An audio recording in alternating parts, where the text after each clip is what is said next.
प्रिय भक्तवृंद माने आज विषय को आपण मानक स्वागत।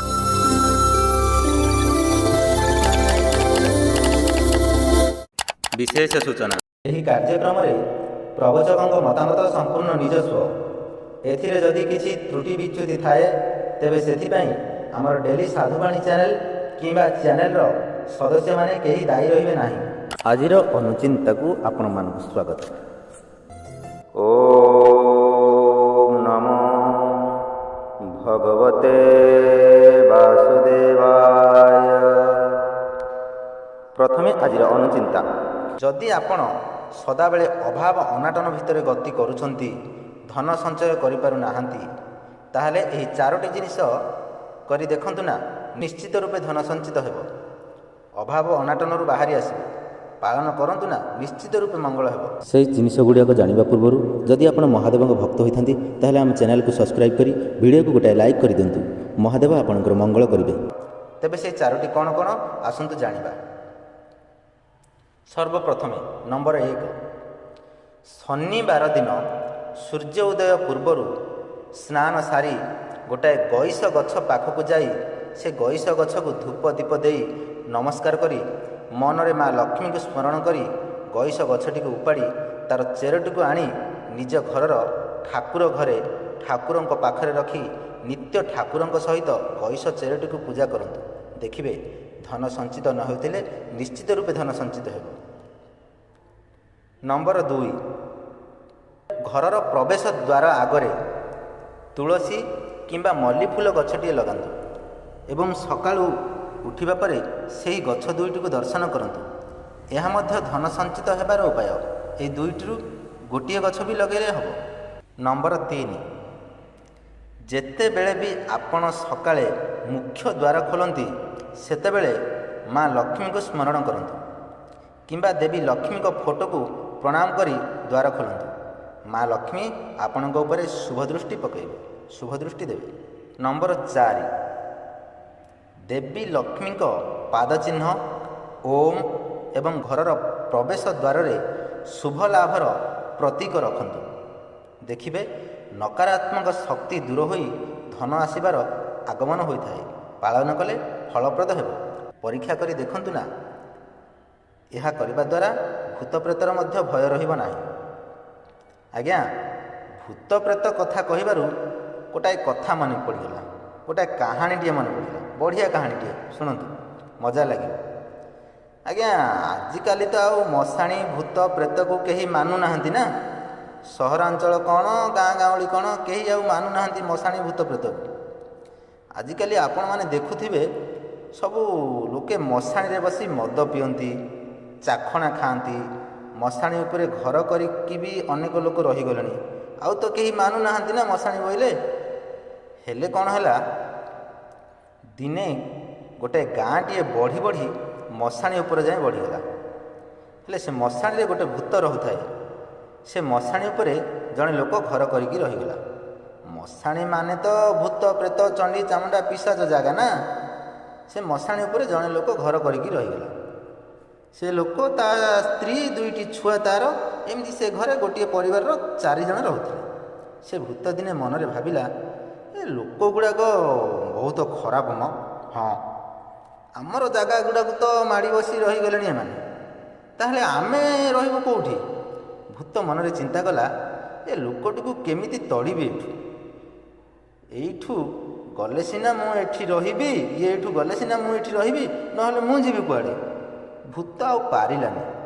कौन करी भाबी भूत कौन कला ना, दिने से घरर अंडीरा कुआडे बजार बाट आड़े जाइछि।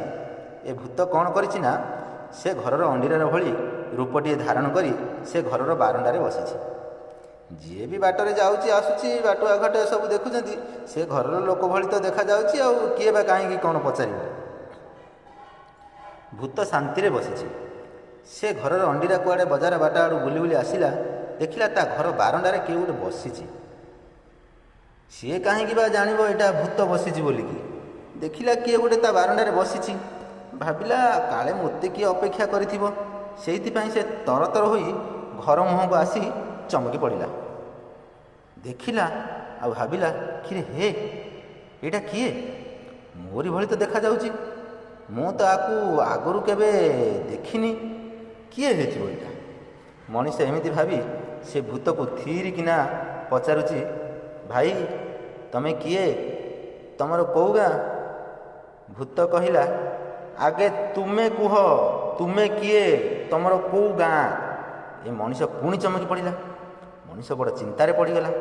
ମଣିଷ କହିଲା, ତମର କେଉଁ ଗାଁ ମୁଁ ଜାଣିପାରୁନାହିଁ ତ। ଭୂତ କହିଲା, ତମେ କିଏ? ମୁଁ ତୁମକୁ ଚିହ୍ନିପାରୁନାହିଁ ତ। ମଣିଷ କହିଲା, ଏ ଘରଟା ମୋର। ଭୂତ କହିଲା, ଏ ଘରଟା ମୋର। ତୁ କୁଆଡ଼େ ଏଠିକି ଆସିଛୁ? ଏ ଭୂତର ମଣିଷର କଳି ଲାଗିଲେ। ଏଇ କହିଲା ଏ ଘରଟା ମୋର, ସିଏ କହିଲା ଏ ଘରଟା ମୋର। ଆଜ୍ଞା, କାହା ସ୍ତ୍ରୀ ପିଲା ଛୁଆକୁ କିଏ ନେଇଯିବ ବୋଇଲେ କିଏ କ'ଣ ଛାଡ଼ିଦେବ? ହେଲେ ଭୂତର ମଣିଷର ମୋର କହି ସେ ଦାଣ୍ଡ ବାରଣ୍ଡାଟାରେ ଧରାଧରି ପଡ଼ାପଡ଼ି ବାଡ଼ାବାଡ଼ି ତଡ଼ାତଡ଼ି ଗଡ଼ାଗଡ଼ି ଗଡ଼ି ହେଲେ। ଏ ମାଇକିନାଟା ବାରିପଟ ଆଡ଼େ କୁଆଡ଼େ ରୋଷେଇ କରୁଥିଲା ନା କ'ଣ? ଏ ଗଡ଼ାଗଡ଼ି ବାଡ଼ାବାଡ଼ିର ଆବାଜ ଶୁଣିକି କ'ଣ ହେଲା ବୋଲି ଧାଇଁ ଆସିକି ଟିକିଏ ଦେଖିଲା। ଆକୁ ଟିକିଏ ତାକୁ ଟିକିଏ ଚାହିଁଲା। ତାପରେ ଧାଇଁ ଆସି ଗାଁ ମଝିରେ ହୁରି ପକାଇ କହିଲା, ଧାଇଁ ଆସ ହୋ ଗାଁ ଲୋକେ, ମୋ ଘରେ ମୋ ଅଣ୍ଡିରାର ଭଳି ଯୋଡ଼େ ମାଡ଼ଗୋଳ ହେଉଛନ୍ତି, ଦେଖିବ ଧାଇଁ ଆସ। ଗାଁ ଲୋକ କହିଲେ, ହେଇରେ ଇଏ ପାଗଳି ହେଲା ନା ବାୟାଣୀ ହେଲା ରେ? ୟା ଘରେ ୟାର ଅଣ୍ଡିରାର ଭଳି ଯୋଡ଼େ କୁଆଡ଼େ ଆସିବେ ରେ ପୁଅ? ଗାଁ ଲୋକ ଧାଇଁ ଆସି ଦେଖିଲେ ଘଟଣାଟି ସତ। କହିଲେ, ହାଁ ହାଁ ହାଁ ରହିଯା କହି କଳି ଝଗଡ଼ାଟି ବନ୍ଦ କରିଦେଲେ। ଗାଁ ଲୋକେ 2 ଜଣ ଯାକକୁ ସେ ପାଖରେ ଗୋଟାଏ ମଣ୍ଡପ ଥିଲା, ସେ ମଣ୍ଡପକୁ ଡାକିଲେ। ଡାକି ନେଇ ଗୋଟାଏ ସଭାର ଆୟୋଜନ କଲେ। ଭୂତକୁ ମଣିଷକୁ ପଚାରିଲେ, ତମର ଘର କେଉଁଠି? 2 ଜଣ ଯାକ ସେଇ ଘରଟିକୁ ଆଙ୍ଗୁଳି ନିର୍ଦ୍ଦେଶ କରି କହିଲେ ଏ ଘରଟି ମୋର। ଗାଁ ଲୋକର ଉପାୟ ଶୂନ୍ୟ ହୋଇଗଲା। 2 ଜଣ ଯାକ ଗୋଟିଏ ଘରକୁ, ଇଏ କହୁଛି ମୋର, ସିଏ କହୁଛି ମୋର। ତାପରେ ସେ ସ୍ତ୍ରୀଟିକୁ ଡାକି କହିଲେ, ଏ ମା, ତୁ କାହାକୁ ଚିହ୍ନିଛୁ ଚିହ୍ନେ? ସେ ସ୍ତ୍ରୀଟି ମଧ୍ୟ ଘଡ଼ିଏ ଘଡ଼ିଏ 2 ଜଣ ଯାକକୁ କୁଲୁକୁଲୁ କରି ଚାହିଁଲା। ତାପରେ କହିଲା, ହୋଇକିଏ ଗାଁ ଲୋକେ, ଏ ବାଡ଼ିଖିଏ ହଳ ଯାକ ତ ଏକାପରି ଦେଖାଯାଉଛନ୍ତି, ତମେ ଆକା ଗୋଟେ ଦିଅ ବୋଇଲା। ଗାଁ ଲୋକଙ୍କୁ ଧରିଲା ଚନ୍ଦ୍ରା। ଗାଁ ଲୋକ ବୋଇଲେ, ହଇରେ ପୁଅ, ଯାହାର ସ୍ୱାମୀ ସ୍ତ୍ରୀ ସେମାନେ ନିଜେ ନିଜେ ଚିହ୍ନା ଚିହ୍ନି ନହେଲେ ଆଉ କିଏ ଚିହ୍ନେଇବରେ? ଏମିତି ସଭା ବହୁତ ସମୟ ଯାଏଁ ଚାଲିଲା। ସେ ଭିତରୁ ଜଣେ ବିରକ୍ତ ହୋଇ କହିଲା, ଓହୋ, ଆଉ କେତେ ସମୟ ଏଠି ବସିଥିବା? ଚାଲ, ଘର ଦ୍ୱାର ଜମି ବାଡ଼ି ପିଲା ପିଲି ଯାହା ଅଛି ସବୁ 2 ଭାଗ କରିଦେବା, ବଳକା ରହିବ ମାଇକିନାଟା। ୟା ଘରେ 6 ମାସ, ତା ଘରେ 6 ମାସ ରାନ୍ଧବାଢ଼ କରିଦେବ, ଚାଲ ହରିବୋଲ ବୋଲିବା, ପଳେଇବା ଆଉ। ସେ ଭିତରେ ଆଉ ଜଣେ କହିଲେ, ହଁ ଠିକ୍ କହିଲେ ଯେ ପୁଣି ଥରେ ଆସିବାକୁ ପଡ଼ିବ ଆଉ। ଲୋକେ ପଚାରିଲେ, ନା କାହିଁକି? ତମେ ତ କହିଲ ୟା ଘରେ 6 ମାସ, ତା ଘରେ 6 ମାସ ରୋଷେଇବାସ କରିଦେବ, ହେଲେ ୟା ଘରେ ଗର୍ଭବାସ ହେବ, ତା ଘରେ ଛୁଆଟି ଜନ୍ମ କରିବ, ସିଏ ବାପା ବୋଲି କାହାକୁ ଡାକିବ? ନା ହଁ ଇଏ ବି ଗୋଟେ ଅଡ଼ୁଆ କଥା ରହିଛି ଆକା। ହେଲେ କ'ଣ କରିବା? ସେଇ ସଭା ବସିଲା ସମୟରେ ଗୋଟାଏ କୌଶଳୀ ବ୍ରାହ୍ମଣ ସେଇ ବାଟ ଦେଇ ଯାଉଥିଲା। ଏ ସଭା ଶୁଣିବା ପାଇଁ ସେଇଠି ତାର ଗଣ୍ଠୁଲା ଗୁଣ୍ଠିଲି ଯାହା ଦାନ ଧର୍ମ ଆଣିଥିଲା ସେସବୁକୁ ସେଇଠି ଥୋଇ ଦେଇ ବସି ପଡ଼ିଲା ସେ ସଭା ଶୁଣିବା ପାଇଁ।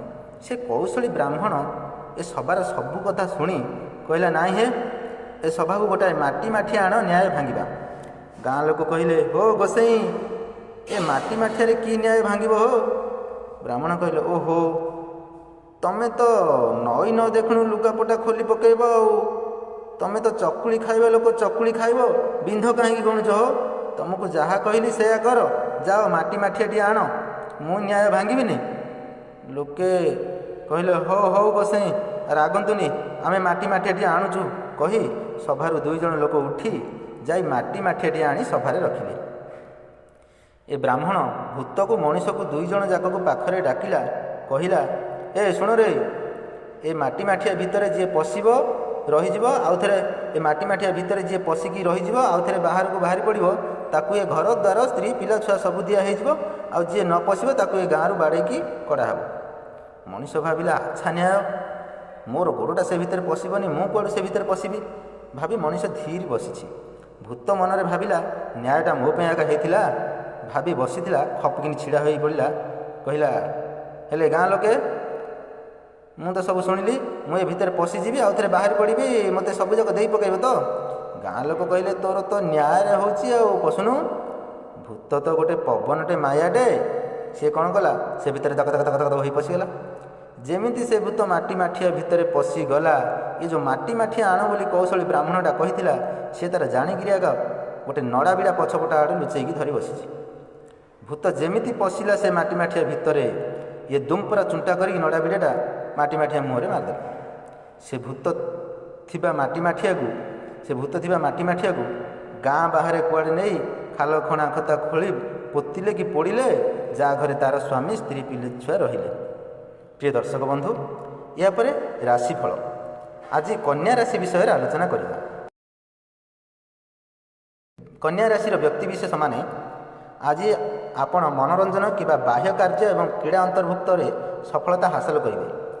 କିଛି ଜିନିଷ କିଣାବିକା କରିବା ପାଇଁ ଆଜି ଏକ ଭଲ ଦିନ ଅଟେ। ତୁମର ମଜାଳିଆ ପ୍ରକୃତି ତୁମର ଆଖପାଖର ପରିବେଶକୁ ବେଶ୍ ଖୁସି କରିବ। ତୁମର ପ୍ରେମୀ ଆଜି ତୁମଠାରୁ କିଛି ମାଗିପାରନ୍ତି, କିନ୍ତୁ ତୁମେ ଏହାକୁ ପୂରଣ କରିବାରେ ସକ୍ଷମ ହୋଇପାରିବ ନାହିଁ, ଯେଉଁଥିପାଇଁ ତୁମର ପ୍ରେମ ସମ୍ପର୍କରେ ଫାଟ ସୃଷ୍ଟି ଦେଖାଦେବ। ତେଣୁ ବିଶେଷ କରି ଆଜି ତୁମ ପାଇଁ ପ୍ରେମ ଆଳାପ ଦିନ ଭଲ ଦିନ ନୁହେଁ। ତୁମେ ଆଜି କାର୍ଯ୍ୟକ୍ଷେତ୍ରରେ ନୂତନ ଆହ୍ୱାନର ସମ୍ମୁଖୀନ ହେବ। ବିଶେଷ କରି ଜଣେ ଆଧ୍ୟାତ୍ମିକ ଗୁରୁ ଆପଣଙ୍କୁ ସାହାଯ୍ୟ କରିପାରିବେ। ଏକ ସୁଖୀ ଦାମ୍ପତ୍ୟ ଜୀବନର ମହତ୍ତ୍ୱ ଆପଣ ଅନୁଭବ କରିବେ। ଆଜି ପାଇଁ ରହୁଛୁ ବନ୍ଧୁ, ନମସ୍ତେ। ଓମ୍ ଶାନ୍ତି ଶାନ୍ତି ଶାନ୍ତି।